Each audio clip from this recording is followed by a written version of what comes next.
Muchas gracias, Antonio. Muchísimas gracias, porque, bueno, como habéis visto, es una tesis muy valiente porque dice cosas tremendas y que, bueno, pues seguramente no a todos les gustará oír, y sobre todo con una metodología, bueno, pues muy bien llevada a cabo. Yo tuve el honor de poder juzgar su tesis doctoral. Reconozco que cuando se me propuso por parte de los directores formar parte del tribunal y vi el título, dije no, el Tajo no tiene excedentes, no voy algo falla aquí, en qué consiste esto. Y entonces, bueno, ya después de hablar con ellos y enterarme un poco de qué iba, dije sí, por supuesto quiero formar parte de esto, ¿no? Y realmente fue un honor. La tesis, os recomiendo la lectura, es interesantísima. Y realmente se puede ir casi con un boli rojo subrayando los titulares de prensa que tiene, porque no sé si al final se ha quedado algún periodista por aquí que querían estar y hablar contigo, pero tiene unos titulares de prensa tremendos. O sea, se dicen verdades enormes, y por eso quiero darte la enhorabuena y las gracias en nombre al menos en nombre del Grupo de Investigación del Tajo, que es lo que yo coordino por ello. Bueno, a raíz de la tesis, sabéis que la tesis es de la Universidad de Alcalá, no es nuestra, no es de la Universidad de Castilla-La Mancha. Ya me hubiera gustado que fuera nuestra, pero bueno, después de la lectura sí que le ofrecimos formar parte del grupo de investigación, porque creo que puede aportarnos muchísimo, y bueno, por supuesto accedió y estamos muy agradecidos. Y ahora, preguntas, está a vuestra disposición. Venga. Bueno, a mí me encanta el enfoque, la mirada ideológica al trasvase, por eso he venido a la jueza aquí a escucharte y a oírlo. Ahora mi duda o mi interés, como el de yo creo toda la audiencia, sería qué posibilidades hay de que esta tesis llegue a donde nos gustaría que llegase para ser tenida en cuenta en realidades sobre la planificación hidrológica. Buena pregunta, me alegra la pregunta. Pues no lo sé. Realmente eso es otro tema. Yo me limito a plantear lo que es el punto de vista técnico, lo que hay, cómo se puede llevar, cómo se puede hacer. Obviamente yo no tengo competencias políticas de cómo llevarla a cabo, cómo no llevarla, y solamente eso es una idea documentada con una hipótesis planteada desde un punto de vista pues técnico, llevándolo, y qué consecuencias puede tener. O sea, no intentando evitar caer en opiniones preconcebidas, sino solamente llevándola desde un punto de vista técnico, y creo que se puede llegar a conclusiones muy interesantes de cómo se puede esperar el sistema. Insisto en que las simulaciones que salen aquí, una simulación no hay que creerse a pie juntillas. Es una herramienta muy útil que nos puede dar una idea de cómo se puede comportar el sistema en el futuro, o qué puede haber, pero realmente no sé lo que va a llover mañana, lo que va a llover el mes que viene, cuáles van a ser las aportaciones, cuáles van a ser las necesidades de los regantes, si van a cultivar una cosa u otra, que van a necesitar más agua. Hay muchas variables que influyen en que no pueda hacerse una proyección exacta. Pero gracias a estas herramientas de simulación, que además, opinión mía, muchas veces cuanto más sencillas desde el punto de vista conceptual, mejor funcionan, pues se puede llegar a tener una idea clara de cómo se comporta el sistema. Eso desde el punto de vista técnico. Ahora, llevarlo a cómo se puede aplicar, cómo se puede dejar de aplicar, pues evidentemente el Real Decreto lo tiene que proponer el Gobierno. No sé, y los cambios en las leyes pues depende del Parlamento. Si quieres te facilito ahora mi contacto para, si te parece, que le demos un poco más de visibilidad en el Instituto de Ingeniería de España, que soy vicepresidente de un comité y fui miembro del de Recursos Naturales y Energías, donde más poco Pues encantado, luego sí. Una jornada aquí similar a esta, pero en Madrid. Pues encantado. Vale. Muchas gracias. Adelante, Alejandro. Bueno, en primer lugar, agradecerte que estés aquí, que nos hayas invitado para esta conferencia. Hace unos cuantos años ya, Beatriz está aquí por lo mismo, porque nos quejábamos en nuestra banca de que hubiese muchísimos estudios que favorecían tanto la instalación de regadíos en el Segura, a costa básicamente del Tajo, pero que no hubiese nada, ningún tipo de estudio sobre lo que está dejando en esa cuenca, ¿no? Bueno, pues lógicamente, pues este trabajo tuyo pues es un trabajo muy interesante, es uno de tantos, como tú bien dices, que debería de haber cada vez más estudios de ese tipo. independientes, veraces. Bueno, pues en ese sentido, pues agradecerte infinitamente tu dedicación. La pregunta es lo siguiente. Yo quiero pensar que los caudales ambientales que tú has estimado ahí, lógicamente no van los caudales que la Red Natura 2000 de los espacios de la Red Natura 2000 de Castilla-La Mancha necesitan, sencillamente porque no están establecidos. Pero se anuncia que la Junta de Comunidad de Castilla-La Mancha pues va a establecerlos, va a decir qué caudales ecológicos van a necesitar la Red Natura 2000. Con lo cual imagino que habría que hacer un recálculo de habría que recalcular todas las convenciones a variable también más, y me imagino que al final el excedente sería menor, ¿no? Bueno, aquí digo que la metodología que he planteado yo es sencilla, pero realmente tiene una parte complicada, que es lo que he dicho. ¿Cuál es la necesidad que tiene la cuenca del Tajo de desembalse? Que es la mezcla de lo que se necesita para satisfacer usos consultivos y para cuál es el régimen que queremos en el río mantener mínimo, caudales ecológicos. Entonces, aquí ahí sí que el modelo es más complejo, o sea, es un modelo dentro de la planificación lo que se usa en España, cada cuenca, el que más, yo creo que en todas está implantado el modelo Aquatul de la Universidad de Valencia.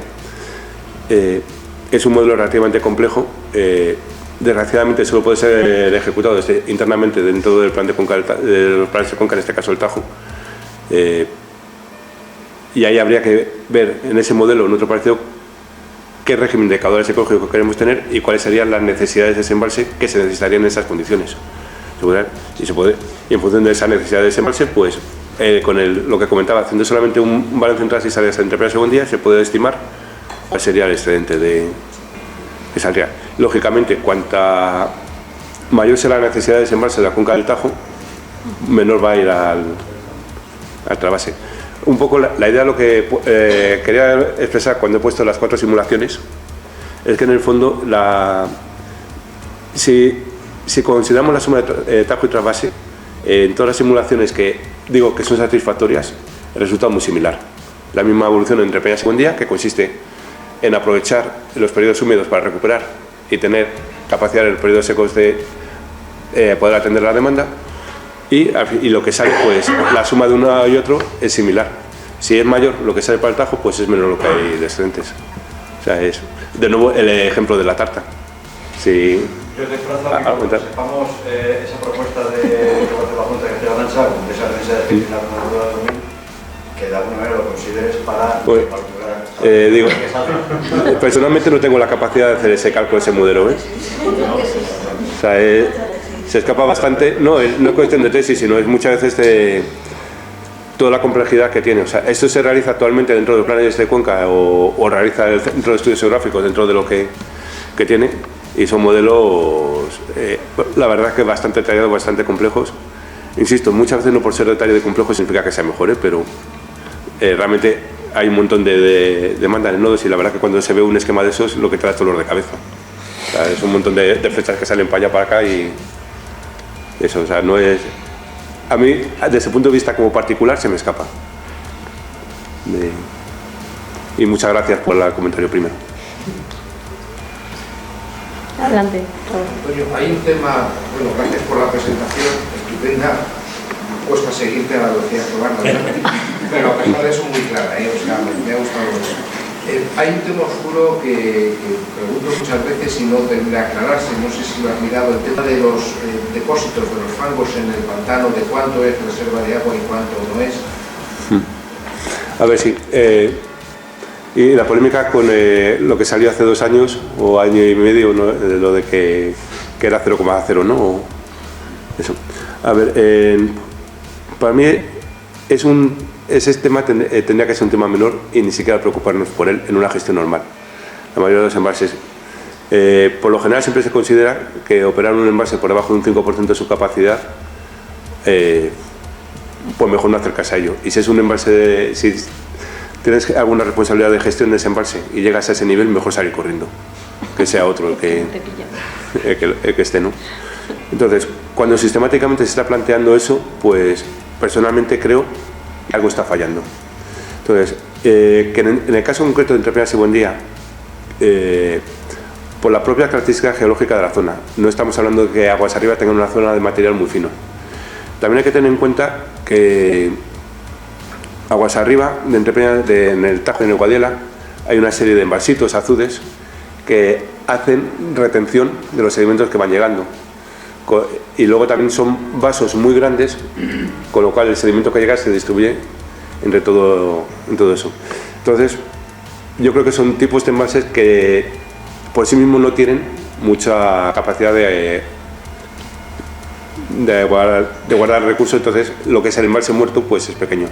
Además se da la característica de estos embalses cuando se construyeron, pues que los desagües de fondo lo pusieron casi a ras de la cimentación, con lo cual ese volumen muerto, que sería la distancia que está entre el desagüe de fondo y el fondo, que muchas veces no se pone al mínimo para evitar que se aterre de abajo, y va a ser, pues el caso de Entre Peñas y Buendía está abajo. Y se ha funcionado cuando se operan los desagües que funcionan bien. Y luego sobre el estudio que salió de que se aumentaba la capacidad de un poco de embalse, yo la verdad que el estudio vi lo que salió publicado, que tengo la gráfica, no sé numéricamente lo que es, y lo que me puede limitar, que está metido en la tesis con un anejo, es como si pusiéramos en la ventana una gráfica con la otra y ver, pues sí, pues aquí parece que sube un poco o algo. Yo creo que la diferencia, más que por el aterramiento, un aterramiento, se debe a que ha mejorado mucho la forma de medir de topografía, herramientas de topografía. La que había antes pues estaban hechas con las herramientas que había en los años 50, 60 o cuando se midieran, y ahora pues con todo lo que hay de herramientas LIDAR, de topografía pues se tiene una precisión mucho mayor. Entonces, la diferencia que es comparar una con otra, pues yo creo que no se está viendo si ha habido más aterramiento o menos, sino que realmente hay otra precisión a la hora de medirlo. Y en el fondo, además se ha visto que hubo también mucha pelea porque se adoptaran nuevas curvas para que se pasara de nivel 2 a nivel 3 y poder rebasar más, o algo que creo que fue hace un año, hace dos, que hubo mucha polémica con el respecto. Pero al final sí, vale para un mes, pero una vez que lo haces ya está amortizado y realmente no tiene. Entonces, a la pregunta, en el caso concreto de Entre Peñas y Buendía, yo creo que es lógico que el nivel que se dice de embalse muerto de fango sea bajo por las características que tiene, pero que realmente sería algo que no tendría que preocupar, en el sentido en que nunca se tendría que llegar a eso. Pero además con la capacidad que tienen de embalse, pues considero que es un error que se plantee solamente que se pueda alcanzar ese nivel. ¿Alguna otra pregunta?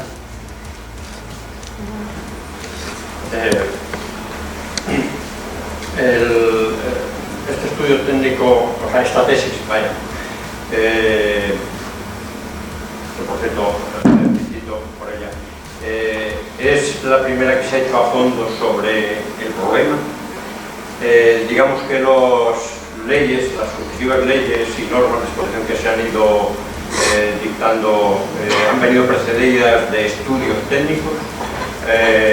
¿Se ha querido estudiar el problema técnicamente de forma objetiva o simplemente se ha querido trasvasar y se ha ido a ver cómo se justificaba ese trasvase, pues con cualquier estudio más o menos ad hoc? Gracias, pregunta difícil. A ver, estudios sobre el trasvase, sobre el ATS, hay muchos.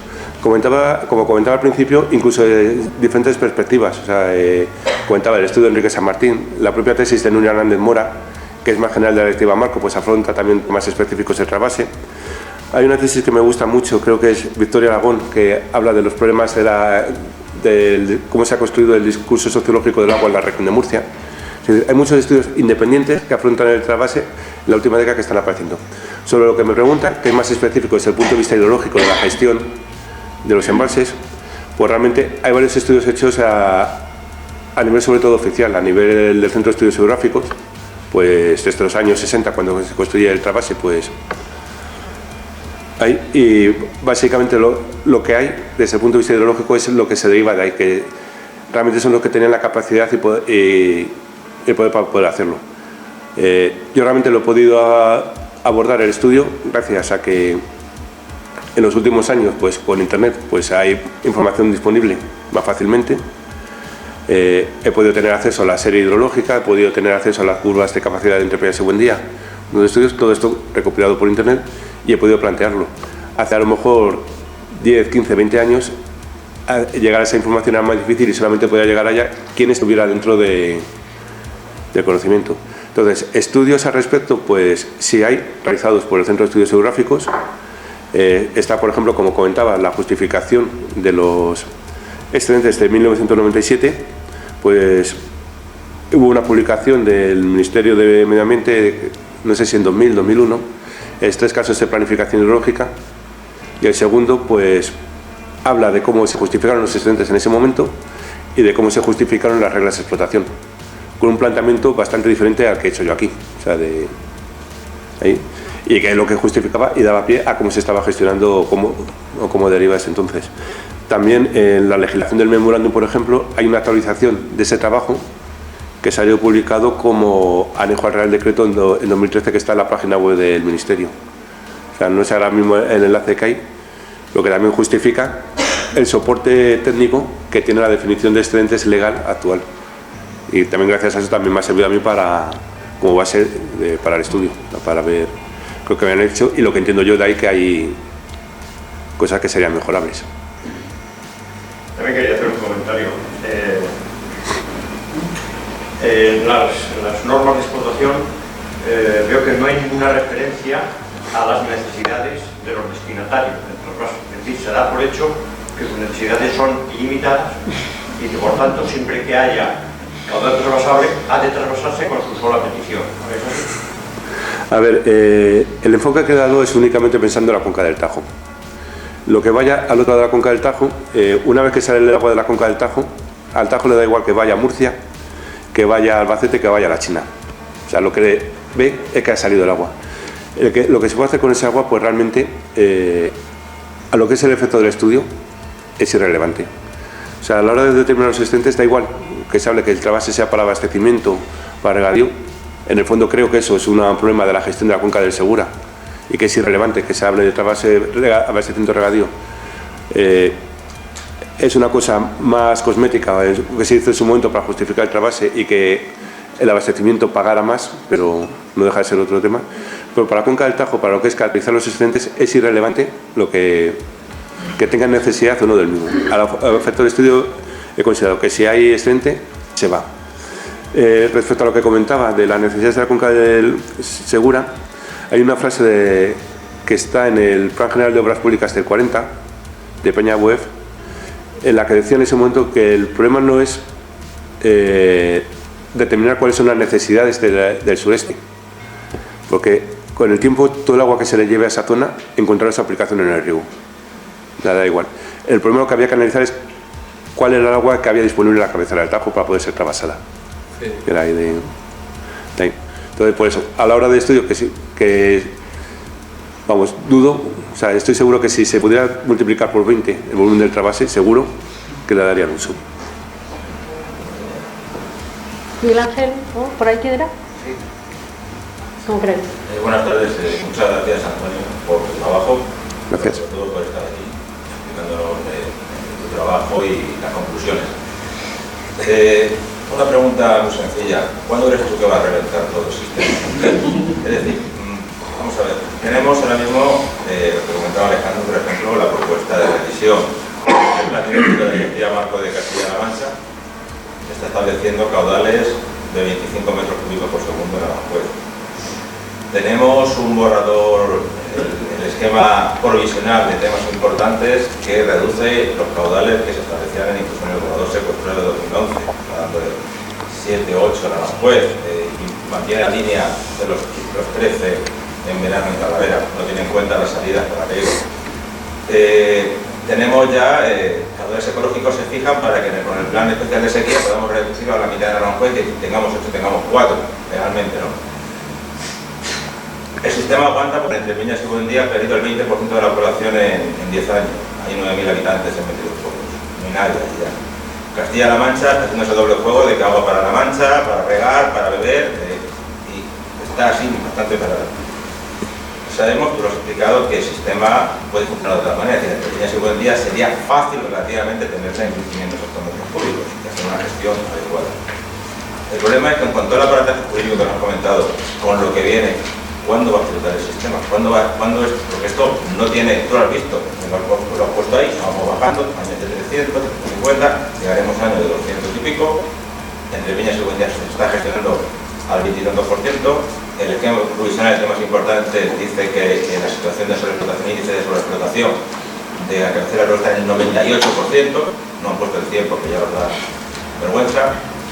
¿Hasta cuándo? Pues la pregunta muy buena, la respuesta no sé. Muchas gracias. El primero, Alejandro, que... Vale. Adelante, sí. Es que Alejandro era por segunda vez. Vale. Mira, hoy día no hay nadie que sea capaz de decir que va a haber una sequía de 7 años seguidos en Madrid, es decir, en España, en el centro. Es imposible saberlo, y más como está el clima. O que nos vamos a ahogar en agua, porque solamente una cosa, pensemos que lo que ha llovido con la, ¿cómo se llamaba? Con la Gloria, nos cae la Gloria en Madrid. Nosotros hemos visto este verano el río Tajo como yo no le veía, tengo 65 años, desde que me bañaba en el río con un y fueron 2 días que llovió un poquito. Si nos cae una Gloria en Madrid, habría que ver la que se puede formar entre Peñas y Buendía incluido, pero yo a lo que iba. ¿Alguien tiene en cuenta que con una sequía prolongada, ¿de dónde bebemos los de Madrid y alrededores?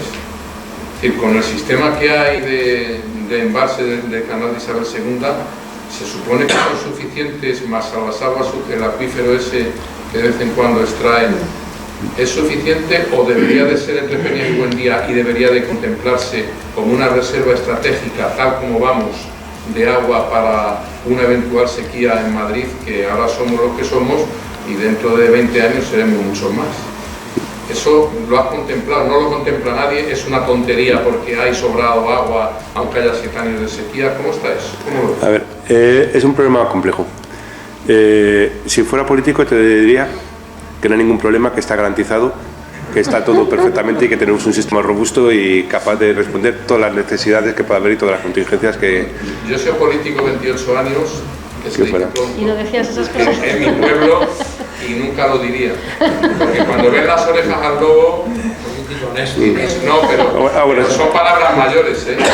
Bueno, pero o sea, muchas veces diremos eso, sobre un sistema de abastecimiento nunca hay garantía absoluta, o sea, eso hay que estar claro. O sea, realmente una sequía dura, por mucho que se diga que hay una garantía que durante los próximos 5 años va a estar seguro garantizado el abastecimiento, siempre puede haber incluso alguna incidencia en algún embalse que impida que se pueda tomar de ese embalse. Por ejemplo, en el caso de Madrid, ¿qué ocurriría si no se pudiera tomar agua del Atazar por cualquier problema? Pues hombre, algunos terroristas lo han pensado, y no es nada difícil si lo estaba pensando, pero no quería. Si no es suficientemente loco, no es nada complicado. Esto se me va de las manos, ¿eh? Pero bueno, pero no quería. Toquemos madera. Pero no quería ir por ahí. No. Realmente, yo creo que el canal de Isabel II actualmente, para mí es muy criticable la gestión que hace del saneamiento. O sea,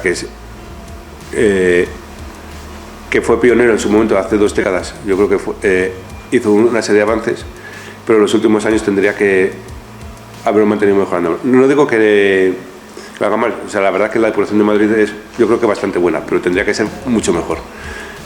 Pero eso en cuanto a la depuración. Pero en cuanto al abastecimiento, la verdad que es una empresa que de antiguo, pues desde el punto de vista de garantía del abastecimiento, pues toma muchas precauciones y es muy prudente a la hora de planificar de cara al futuro las gestiones y todo. Eso no quita para que, pues, como comentas, siempre puede haber una sequía mayor de la que está considerada, y no sé si el canal Isabel II contempla sequías de 4 o 5 años como medio de... No que te interrumpa, en el plan hay un plan de cuenca, creo que se llama, y en Aranjuez, una vez cada 500 años va a haber una inundación de la leche. Claro, una vez cada 500 años, que puede ser dentro de 500 años o mañana. Entonces yo no sé si alguien ha hecho un estudio de que una vez cada 500 años va a haber no sé cuántos de sequía. No, esos son conceptos diferentes. O sea, una cosa es el periodo de retorno, que no es realmente que es una cada 500 años, sino el periodo de retorno realmente lo que significa que hay una probabilidad que en un año de 1 entre 500 de que venga. Son conceptos distintos, pero vamos, no es de... No hay, pero es otro tema. Entonces, lo de la sequía, realmente no es cuestión de probabilidades o no, sino tener un sistema capacitado para hacerlo. Y en el caso de la cuenca del Tajo, entre Piedras y Buendía, como comentaba antes, es una reserva estratégica y tendría que tener una función de reserva estratégica. Pues por eso, posible contingencia de que haya algún problema, como comentaba, que no se pudiera usar el Atazar o además muchos años de sequía, pues poder abastecerse. Y de hecho ya ha ocurrido en el pasado, con la central que hay cerca de Aranjuez, la de Colmenar de Oreja, la que toma de Baldajos, pues realmente se construyó con emergencia, con urgencia y se paró también con urgencia, pero bueno, es otro tema. Esa central, esa planta potabilizadora realmente lo que hace es eso, utilizar el recurso regulado de cabecera del Tajo para abastecer Madrid. Madrid. Es algo que la planificación, mirando el plan, se contempla, o sea, que está contemplado. Y que posiblemente en los siguientes ciclos de planificación, pues la forma de garantizar el crecimiento de Madrid o adaptar Madrid a las irregularidades que puedan venir de la serie hidrológica, pues es aumentar la calidad y cantidad de municipios, de puntos de abastecimiento. Y realmente el único que queda disponible en la cuenca del Tajo, que comentaba, que tiene un alto estrés hídrico, si quitamos el trasvase, si no hubiera trasvase, entre Piedras y Buendía, la cabeza del Tajo sería el pulmón que tiene para poder dar la garantía para los usos. No solo de Madrid, sino al estar en cabecera también de muchas otras zonas de la cuenca.